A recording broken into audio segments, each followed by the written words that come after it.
اب پھر بتایا گیا اگر کسی کو منی جاری رہنے کا مرض ہو تو اس پر غسل فرض نہیں، مطلب اس کو جریان بولتے ہیں. کیا بولتے ہیں؟ جریان. اب جریان کی بیماری اگر ہو گئی تو اس کا علاج کرانا. جریان کی بیماری کو خاموش نہیں بیٹھنا، جریان کی بیماری اگر ہوئی تو علاج کرانا. مگر فقہی اعتبار سے، شرعی اعتبار سے بتایا جا رہا ہے کہ اگر جریان کی بیماری ہے تو اس کو غسل فرض نہیں ہے. مزی یا ودی کے نکلنے سے غسل فرض نہیں ہوتا. مزی اور ودی کیا ہے؟ منی تو سمجھ میں آ گئی. اب یہ مزی اور ودی کیا ہے تو اس کی وضاحت یوں کیا کہ مزی وہ سفید اور پتلا پانی جو نفسانی خارج اور جنبش کے وقت نکلتا ہے. یہ کیا ہے؟ مزی مطلب خیال آ گیا خالی خیال آ گیا خواہش کا تو ایسی صورت میں کیا ہو جائے گا؟ اس کو منی نکل جائے گا. یعنی منی سے پہلے تھوڑی رطوبت نکلتی پتلی، اس کو کیا بولتے؟ مدی. اور ودی وہ گاڑھا پانی جو اکثر پیشاب کے بعد بعض کمزور لوگوں کو نکلتا. شہوت کا غلبہ رہتا ہے، شہوت کا خیال بھی نہیں رہتا، پیشاب ختم ہونے کے بعد کیا ہوتا ہے؟ ایک دم سے منی کے خطرے کی طرح نکل جاتا، اس کو ودی بولتے. یا کوئی وزن اٹھانے پر کیا ہوتا؟ فوری خالی جاتا. تو اکثر لوگ حیبت کھاتے ہیں، حیبت نہیں کھانا. ایسے وقت پہ کیا ہے؟ یہ بیماری ہے، اس کے علاج کرانا. اور دوسری چیز کیا ہے؟ ایسی صورت میں شرعی عمل کیا ہے؟ وہ تو غسل فرض نہیں ہوگا، کیا ہوگا؟ بلکہ اس کو وضو کرنا پڑے گا. یہ مدی اور ودی کی وجہ سے. اب اس کے بعد توضیح نمبر 2، احتلام. احتلام ایک خاص نام ہے. احتلام نام ہے حالت خواب میں انزال ہونے کا. حالت خواب میں پورا ایک فیل کے جیسا انسان کے اوپر کیفیت تاری ہوتی ہے، اس سے انزال ہو جاتا. تو خواہ جماعی کیفیت ہو، محسوس ہو یا نہ ہو، یعنی جماع کرنے کا احساس آئے نہ آئے، مگر خواب اگر یاد رہ گیا اس کے بعد قریب آیا تو اس کو غسل کرنا فرض ہے. اگر کوئی مرد یا عورت سو اٹھنے کے بعد اپنے جسم یا کپڑے پر قریب آئے اور اس کو یقین ہو کہ یہ منی ہے، خواہ احتلام یاد ہو یا نہ ہو، یا یقین ہو کہ یہ مدی ہے اور احتلام یاد ہو یا شک ہو کہ یہ منی ہے یا مدی، لیکن احتلام یاد ہو، ان تینوں صورتوں میں غسل کرنا فرض ہے.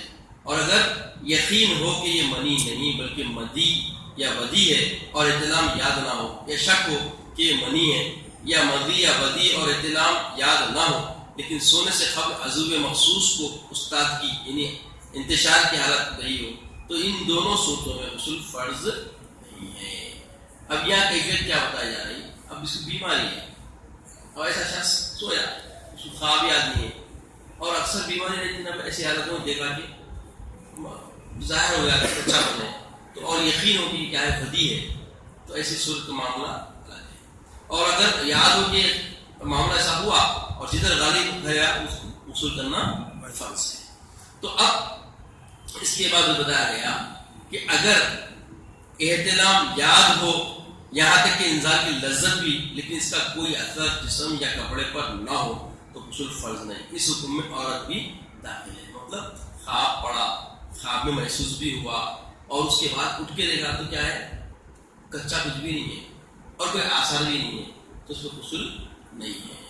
اب اکثر یہ اولیاء اللہ کو ایسا ہوتا، عام لوگوں کا ایسا معاملہ نہیں ہوتا. اور ایک بات ذہن میں رکھیں، یہ اٹھنے کا جو مزاج کا طریقہ ہے، یہ طریقہ بہت اہم ہے. آج اکثر ہمارے مسلمان بھائی اسے غفلت کرتے ہیں. نیند سے اٹھنے کے بعد اپنے کپڑوں کا جائزہ لینا. شاہدی گاہے گاہے یہ مسئلہ کو عمل کرتا ہوں گا. اکثر کو دیکھنے میں یہ آ رہا کہ اس سے توجہ نہیں دیتے، اٹھتے سیدھا وضو کرتے نکل کے جا کے نماز پڑھ لیتے، کام کرنا ہے کر لیتے اور غسل کرنے کا تصور ذہن میں نہیں رکھتے. مگر یاد رکھیں مسلمان کا شعار یہ ہے کہ وہ اٹھتے پہلے دعا کے ساتھ آواز سے سلام کرے، اس کے بعد میں کپڑوں کا پورا جائزہ لے، کپڑے چیک کرے. اور سوتے وقت سنت طریقہ یہ ہے کہ لنگی وغیرہ ایسے کھلے کپڑے پہننا جس کے اندر آپ کے عضو مختلف حالتیں بدلتا ہے رات کے ٹائم، تو اس کو پورا اس کا حق اس کو ملنا چاہیے. اور تنگ انڈر ویئر وغیرہ پہن کے سونے کی عادی ہیں تو اس سے بیماری آتی اور شریعت کے خلاف ہے، سنت کے خلاف ہوتی ہے. لیکن سنتوں میں بھی کتنی اہم باتیں کھل کے بتائی جاتی ہیں، اور سنت پوری بندگی اور خود کی زندگی بھی سنور کے چلنے کے لیے ایک سلیقہ ہے. اس لیے اللہ تعالیٰ کیا فرمایا کہ اگر تم چاہتے ہو ایک نمونے زندگی تو میرے حبیب کی زندگی تمہارے لیے بہترین، ایک گوشے کے لیے نہیں ہے، زندگی کے ہر گوشے کے لیے. اور اللہ کے حبیب کھلا والے کے انتشاریت جو ہوتی ہے اس کے واسطے سے خیال رکھنے کے لیے آزاد چھوڑ دینا چاہیے. مطلب کپڑا ہونا ہو تو بڑھانا ہونا نہیں ہے، لنگی یا ایسا ڈھیلا پیجامہ جس سے ایسی کیفیت کو پورا اس کا حق اس کو ملے تاکہ اس کی نشو نما قائم رہ سکے، تو ورنہ بگاڑ آتا ہے. اب چوتھی توضیح وتی، کسی مرد کا عضو کا سر جس کو عربی میں حشفہ کہتے ہیں اور اردو میں